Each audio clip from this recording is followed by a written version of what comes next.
Zdarec lidi, já jsem Mike Godwin a dneska vás vítám na reviewčku ve své ložnici. Dneska se budeme bavit o světle, které mi udělalo obrovskou radost. Xiaomi Yeelight, mám ho nahoře, za chvilku se na něho podíváme. Montáž poměrně hodně jednoduchá, tam nějaký základní talíř, který přidělám na strop, bok na hmoždinky, na cokoliv, na klasické šrouby, na vruty, prostě jak je potřeba. Pak to má univerzální patu, do které zaskočí celé světlo. Balení jste viděli na unboxingu, stejně tak jste viděli, co je vevnitř, jak ta patka do sebe zapadne. Všechno kolem toho. Tady mám, tady jsem byl ještě nakupovat v Elektrocentru nový vypínač a podobně. Důležitý, co u toho je dálkáč a tohle světlo se umí spojit s Mi Homem. Takže ho můžu ovládat přes mobil a stejně tak ho můžu ovládat přímo dálkáčem.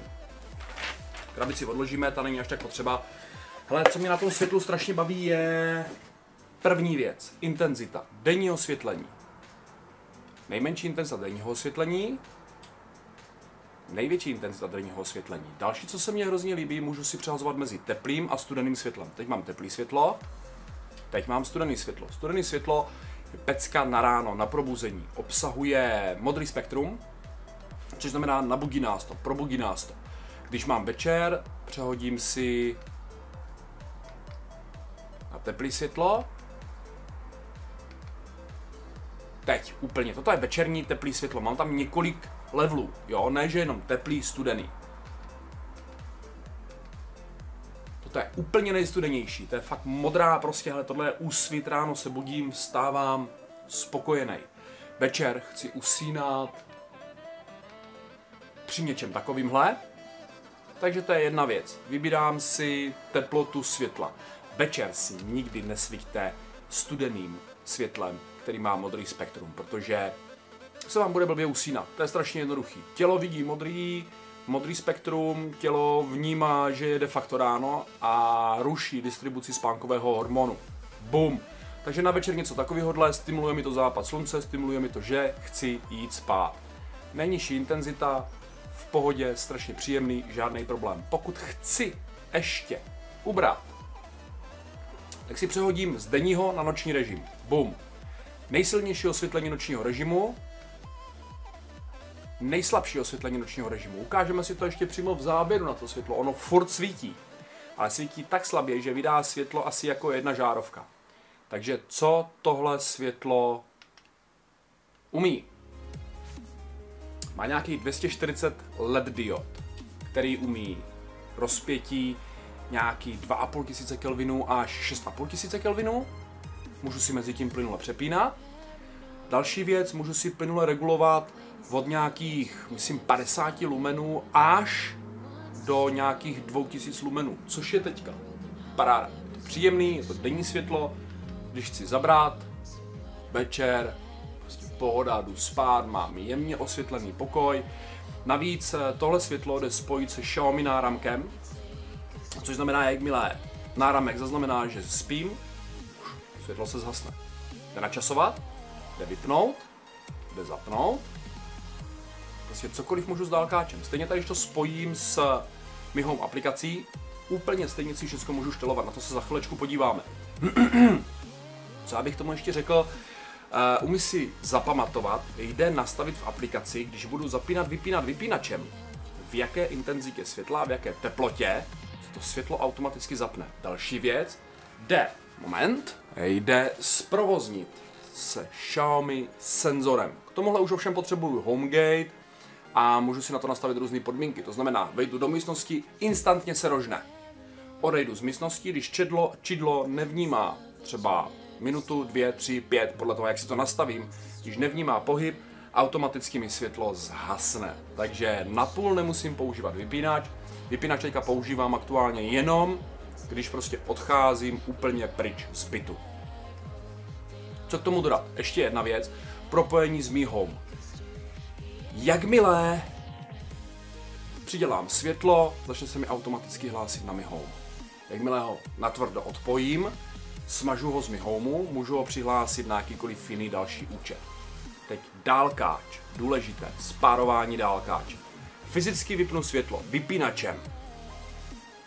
do 60 vteřin, co znovu světlo zapnu, podržím off a M. M střídání denního nočního světla, off vypnutí světla. Takže jakmile zapnu světlo, i hned držím off a M, nějakých 10 vteřin, dálkáč mi začne blikat, během chvilky se spáruje. Výhoda je, vypnu světlo přímo na tvrdo vypínačem, prostě tma, takhle. Bum, je tma, je zhasnuto. Rožnu a už i hned reaguju s dálkáčem. Je tam minimální prodleva. Sami jste viděli, že 2 vteřiny trvalo, než ten dálkáč začal reagovat. Super, rychlý nastartování, všechno. Další obrovská výhoda, hej, to světlo má strašně množství výhod. Další obrovská výhoda je, když mám nějaký Xiaomi příslušenství, který je na Bluetooth, dejme tomu kettle, parná konvice. Tak v takovém případě umí tohleto světlo sdílet bluetoothovou síť. Takže kdykoliv jsem v bytě, můžu být připojený ke své konvici a můžu ji monitorovat. Super. Jinak samozřejmě připojený na Wi-Fi, skrze vámi home síť a tak dále a tak dále. Tohle všechno je normož, jo? Takže, hele, pojďme se podívat na aplikaci, dáme si záběr nahoru. První čekneme dálkáč, pak apku. Takže jako první vezmeme dálkáč. Nemusím na to mířit, jo? Je to Wi-Fi, tohle je Bluetooth, takže v pohodě. Vypnu. Světlo nesvítí. Zapnu. Teď ho mám vyhulený na max. Budu si měnit teplotu světla. Sami vidíte, je tady několik levelů.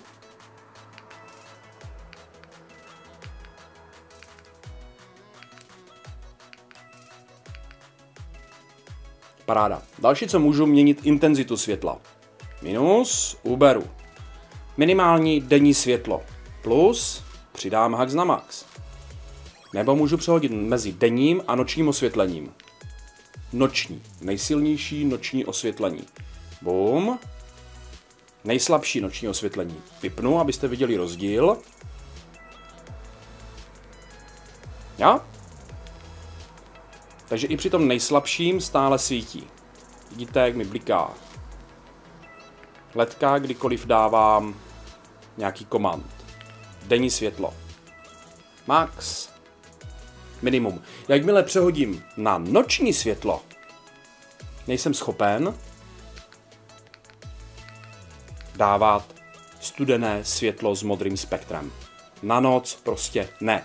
A samotný tenhle ten přístroj mi to ani nedovolí. OK, jdeme pro mobilní telefon. Zapnu si Mi Home. Vyberu si, kde mám umístěné světlo. Už tady z Mi Homeu ho můžu zapnout, vypnout. Vypnuto. Zapnuto. Dál ho můžu ovládat.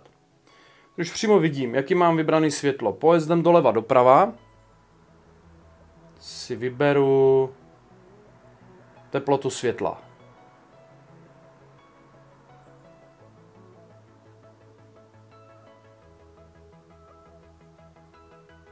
Pojezdem nahoru dolů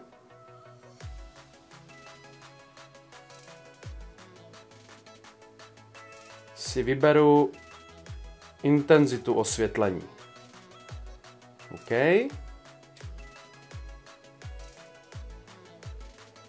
Můžu přepínat mezi denním, nočním režimem. Nejslabší. Nebo naopak nejsilnější. Můžu ho samozřejmě vypnout. Co si budu chtít nastavit jako defaultní nastavení, tak si vyberu přesnou intenzitu, která mě vyhovuje, vyberu si teplotu, dejme tomu tady střed, následně otevřu 3 tečky, Device Settings, Default State a dám Save. A v tu chvilku, kdy dám takhle Save, ať mám cokoliv nastaveno, přehulíme to, dáme to úplně do studené, jo? Jak mám cokoliv nastaveno, i když to mám nastaveno takhle, zhasnu, a jakmile rožnu, načtou se mi defaultní hodnoty. Dál s tím asi jako úplně nic moc neudělám, mám tady ještě nějaká přednastavená scénária a přesně na to, co chci. Sunset, apply, paráda. Sunrise, paráda. Tea time, decentní osvětlení na chlastání čaje. Night mode, velmi decentní, příjemný osvětlení. Další, co tady je, hele, SOS, jo. Další, co tady je, režim svíčky. Nevím, jestli je to užitečný nebo ne, ale to světlo začne plápolat, začne kolísat. Mrkejte. Opravdu simuluje nějakým způsobem třepotání svíčky. Normož. Takže si dáme třeba sunset. To je k ovládání telefonem všechno, takže jdeme zpátky na čumendu, na mě. Ale mě už totálně nenapadá, co bych vám k tomu víc řekl. Světlo mě baví, jestli je to must have. Hele, dokoupil jsem si další. Jde do kuchyně, bez debaty, prostě do kuchyně paráda. A půjde mi do předsíně se Xiaomi senzorem, takže jo, za mě must have. Mohli by toho jediný, co bych tomu řekl, mohli by toho dělat víc variant. Nejenom kruh, ale něco prostě, kde by se s tím dalo víc vyblbnout. Nějak si to světlo se skládat podle svýho, nebo prostě víc designu a tak dále. Takhle je to prostě puk. Takhle je to svítící puk na stropě. Do kuchyně dobrý, do ložnice už to jako není úplně to pravý ořechový, není to nějaká designovka, kterou bych jako chtěl v ložnici. Do předsíně je taky celkem dobrý. Jo, do těch funkčních prostor je to výborný design. Do ložnice, já bych tam rád něco jako víc, jo, takový víc hobotnicovitý třeba.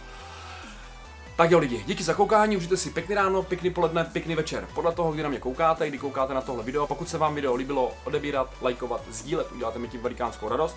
No a venku si užívejte pohodu, sluníčko, relaxujte a buďte v pohodě. Zatím čau!